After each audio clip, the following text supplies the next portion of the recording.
નમસ્કાર દર્શક મિત્રો, સયાજી સમાચારમાં આપનું સ્વાગત છે। દર્શક મિત્રો, ઉત્તરાયણ પર્વ નિમિત્તે ચાર દરવાજા વિસ્તારમાં ભરાતા પતંગ બજારને કારણે ભારે ટ્રાફિક જામની સમસ્યા સર્જાતી હોય છે। એક તરફ પોલીસ વિભાગ પણ હવે ઉત્તરાયણ પર્વને લઈને સજ્જ બન્યું છે, એક્શન પ્લાન ઘડ્યો છે।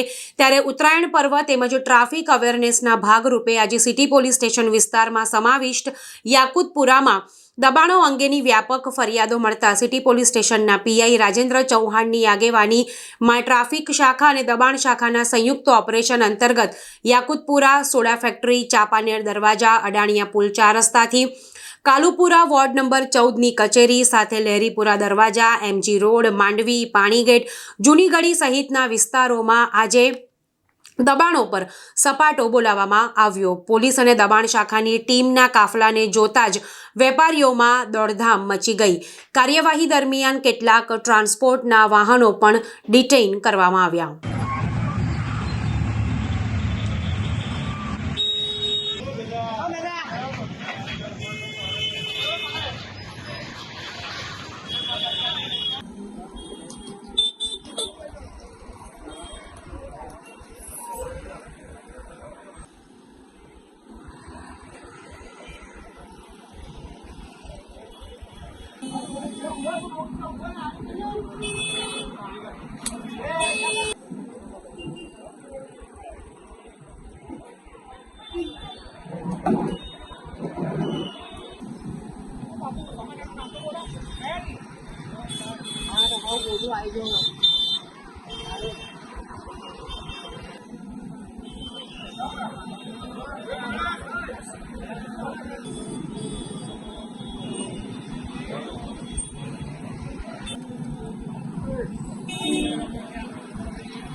ઉલ્લેખનીય છે કે આવી કાર્યવાહી તમામ પોલીસ સ્ટેશન તરફથી કરવામાં આવશે। ટ્રાફિક અવેરનેસ મંથ ચાલતો હોય મહેરબાન પોલીસ કમિશનર સાહેબની સૂચના અનુસાર સિટી પોલીસ સ્ટેશન વિસ્તારમાં જ્યાં જ્યાં પણ દબાણ થયા છે, ટ્રાફિકને અડચણ થતું હોય તેવી જગ્યાએ દબાણ શાખા તથા સિટી પોલીસ સ્ટેશનનો સ્ટાફ તથા ટ્રાફિક શાખા દ્વારા સંયુક્ત ઝુંબેશ રાખવામાં આવેલ છે અને જ્યાં પણ દબાણની કરેલું હોય દુકાનોવાળાએ કે લારીવાળાએ એ દબાણ લઈ લેવામાં આવે છે અને તમામ દુકાનવાળા જે માલિકો છે તેમને સમજ કરવામાં આવેલ છે કે આપના ત્યાં જે પણ ગ્રાહકો આવે તેને વ્યવસ્થિત વાહન પાર્ક કરાવવા, ટ્રાફિકને અડચણ ના થાય અને વડોદરા શહેરની જનતાને ટ્રાફિકનો સામનો ના કરવો પડે એ પ્રમાણની કાર્યવાહી કરવામાં આવે છે।